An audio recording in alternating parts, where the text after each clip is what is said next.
O Ministério das Relações Exteriores da China afirma que a possível visita da presidente da Câmara dos Representantes dos Estados Unidos, Nancy Pelosi, a Taiwan, violaria seriamente o princípio de uma só China, prejudicaria as relações entre os dois países, além de ter um impacto político negativo. Nos últimos dias, as autoridades chinesas têm alertado sobre possíveis consequências caso essa viagem à ilha reivindicada por Pequim realmente se confirme. Conversamos agora aqui na Band News FM com o cientista político e professor do Departamento de Relações Internacionais da UERJ, professor Maurício Santoro. Professor, tudo bem? Obrigado por atender a Band News FM. Obrigado, é um prazer. Bom, professor, para iniciar, eu queria pedir que o senhor fizesse um rápido resgate histórico sobre esse conflito envolvendo China e Taiwan. Claro. Bom, no passado, nos anos 20, 30, 40, houve uma longa e devastadora guerra civil na China entre os comunistas e os nacionalistas. Os comunistas ganharam, tomaram o poder em Pequim e passaram a governar a China. Mas os nacionalistas fugiram para Taiwan e estabeleceram um governo lá, que se manteve como um governo independente desde então. E o governo do Partido Comunista, em Pequim, reivindica soberania sobre todo esse território chinês, incluindo Taiwan. E esse governo autônomo em Taiwan reivindica o direito a manter a sua independência, a sua liberdade, embora ele não seja considerado pela maioria dos outros estados como um país independente. Então, todas as discussões entre China e Estados Unidos sobre Taiwan passam por essa questão. Sempre que há, por exemplo, alguma visita de alto nível de uma autoridade americana para Taiwan, os chineses não gostam, reclamam, porque eles consideram Taiwan como um território soberano.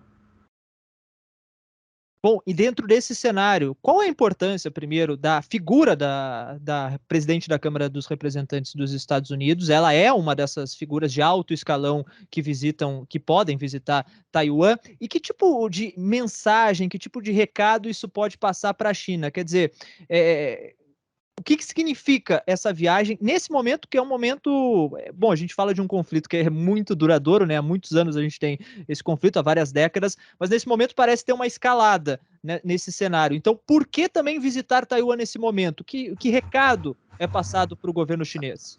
Bom, vamos começar pela importância da Nancy Pelosi. Ela é a presidente da Câmara dos Deputados e ela é, digamos assim, a terceira figura mais importante na política americana, depois do presidente e da vice-presidente da República. E a Pelosi tem uma longa história de ser muito crítica à China. Por exemplo, nos anos 90, quando ela era uma jovem deputada, ela visitou Pequim e fez um protesto pró-democracia na Praça da Paz Celestial. Estendeu uma faixa criticando o massacre que tinha acontecido ali e tal. Então, ela tem essa relação bastante tensa com o Partido Comunista Chinês, com o governo em Pequim. E essa viagem dela a Taiwan acontece num contexto em que, desde o início da guerra da Ucrânia, os Estados Unidos têm se esforçado para mostrar um compromisso maior com a defesa de Taiwan. Não existe nenhum tratado formal entre os Estados Unidos e Taiwan que obrigue o governo americano a defender Taiwan no caso de uma guerra, mas o presidente Biden deu declarações nesse sentido, rompendo inclusive com uma tradição dos seus antecessores em que havia o que os americanos chamam de ambiguidade estratégica com relação a Taiwan. Então, os presidentes não diziam explicitamente que iriam à guerra para defender Taiwan, mas isso ficava subentendido, tinha eufemismos e tal, e o Biden não, ele foi muito explícito. E a Pelosi resolveu fazer essa visita dentro desse contexto, para mostrar o apoio político a Taiwan, mas é uma decisão muito controversa, inclusive dentro dos Estados Unidos, onde muitas pessoas acham que é uma provocação desnecessária, meramente simbólica, que não traria nenhum benefício real, imediato para Taiwan. E às vésperas do Congresso do Partido Comunista da China, que vai acontecer em outubro, é claro que os governantes chineses vão responder essa visita de uma maneira muito dura, com uma frase, declarações muito nacionalistas, muito exaltadas, porque eles têm que mostrar essa capacidade de reação antes desse Congresso de outubro, que vai confirmar no cargo a próxima cúpula do Partido Comunista. Bom, professor, nos últimos dias a gente teve várias imagens circulando pela mídia, pelas redes sociais, de atividades militares chinesas próximas a Taiwan. Queria lhe perguntar, isso é uma atividade normal, é um exercício que acontece o tempo todo por lá? É uma escalada realmente? E aí vem a grande pergunta, né, que muitas pessoas se fazem. A China realmente pode invadir Taiwan? Pode invadir a ilha? O senhor acredita nisso? Bom, primeiro, esses exercícios militares não estavam planejados. Eles foram realizados em caráter emergencial pelos chineses na província de Fujian, que é a província que fica em frente a Taiwan. É uma distância ali de uns 150 quilômetros, é bem próximo. E foram exercícios com munição real, o que também não é uma coisa tão comum assim. Foi um recado muito forte dizendo, olha, a gente tem essas capacidades militares para atacar Taiwan, caso seja necessário. Bom, não é a primeira vez que acontece uma crise desse tipo entre China e os Estados Unidos por causa de Taiwan. A última foi na década de 1990, e naquela ocasião os americanos enviaram 2 porta-aviões para esse estreito que separa a China continental de Taiwan. O que aconteceria se isso ocorresse hoje? Dos anos 90 para cá, a China desenvolveu muito seu poder militar, em particular as suas capacidades navais, de aviação e de mísseis. Então, existe hoje, pelo menos de um ponto de vista teórico, uma capacidade chinesa de se contrapor a esse poder militar americano ali no Mar do Sul da China, ali em Taiwan. Se houvesse, de fato, um enfrentamento militar entre os dois países, ninguém sabe quem ganharia. Tem uma incógnita aí, tem um nível de incerteza. Mas essa incerteza já é uma mudança com relação a 30 anos atrás, onde uma vitória americana estaria praticamente assegurada.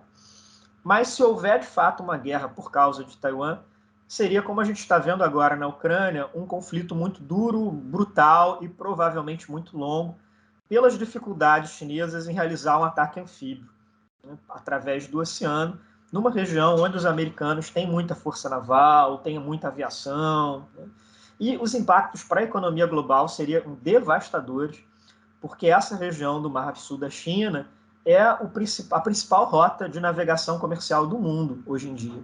Inclusive, uma boa parte das exportações e importações brasileiras passa por ali. Todo o comércio brasileiro com a China, com o Japão, com a Coreia do Sul, tudo atravessa essas rotas de navegação. O senhor fez um paralelo entre, né, um possível conflito entre China e Taiwan com a guerra que a gente continua, né, vivenciando de Rússia e Ucrânia.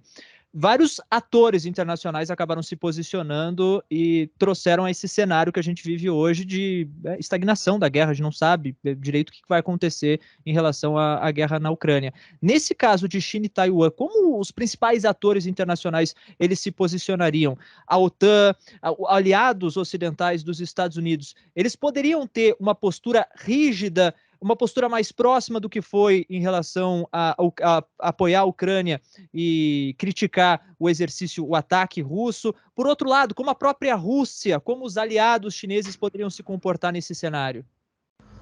Provavelmente o que nós veríamos seria, em linhas gerais, uma repetição do quadro atual com relação à guerra entre Rússia e Ucrânia.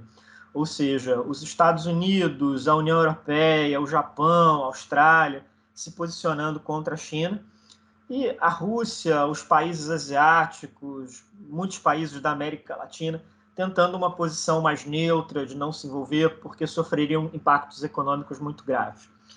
A diferença de uma guerra como essa para o atual conflito na Ucrânia é que o impacto econômico dela seria ainda mais profundo. No caso da guerra na Ucrânia, nós já estamos vendo as consequências muito negativas para a inflação global de alimentos e de combustíveis. No caso de uma guerra entre China e Estados Unidos por causa de Taiwan, praticamente todas as áreas da economia global seriam afetadas. Uma série de indústrias, uma série de cadeias produtivas, desde a fabricação de smartphones até automóveis, tudo isso sofreria, se não uma interrupção, pelo menos atrasos muito brutais, né? Interrupções ali muito bruscas. Né? Então seria uma péssima notícia para o mundo inteiro, em particular num momento tão delicado como o que a gente tem enfrentado, ainda com os resquícios da pandemia do coronavírus, agora as preocupações relativas à varíola dos macacos, um problema global em termos de inflação. Então, não é do interesse de ninguém que esse conflito entre China e Estados Unidos se torne um enfrentamento militar. Melhor seria que os dois países conseguissem se entender com relação ali a como é que eles vão tratar Taiwan, como é que essa questão da ilha vai se colocar entre ambos. E para fechar, professor, Taiwan, essa pequena ilha, qual que é a importância geopolítica dela para a China? Ou é mais uma questão de soberania, de rivalidades históricas, de provar esse território na verdade é meu e como é um problema antigo, conseguir a resolução desse problema trazendo ele de volta para o território chinês, digamos assim? Bom, Taiwan é importante para a política global, pelo menos por três razões. Uma delas é, como você mencionou, todo esse vínculo histórico de Taiwan com a China e dela ser hoje em dia o único dos antigos territórios da República Chinesa que não estão sob controle de Pequim. Pequim conseguiu restaurar o seu controle sobre Hong Kong, sobre Macau, anteriormente sobre o Tibete, sobre o Xinjiang, mas Taiwan continua fora. Então é a última ferida aberta do que os chineses chamam de um século das humilhações, quando uma boa parte da China caiu no controle estrangeiro. No caso de Taiwan, passou para o Império Japonês. Taiwan foi uma colônia do Japão durante 50 anos. A segunda importância é militar. Taiwan tem uma localização estratégica no Mar do Sul da China. Quem controla Taiwan tem ali uma possibilidade muito grande de dominar essas rotas de navegação.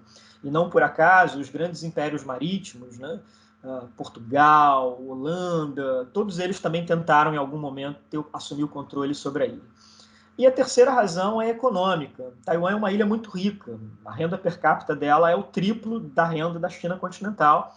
E é uma ilha que tem uma posição estratégica em algumas indústrias globais-chave, em particular na indústria de semicondutores, que são um componente fundamental de vários produtos de tecnologia avançada, automóveis, computadores, celulares.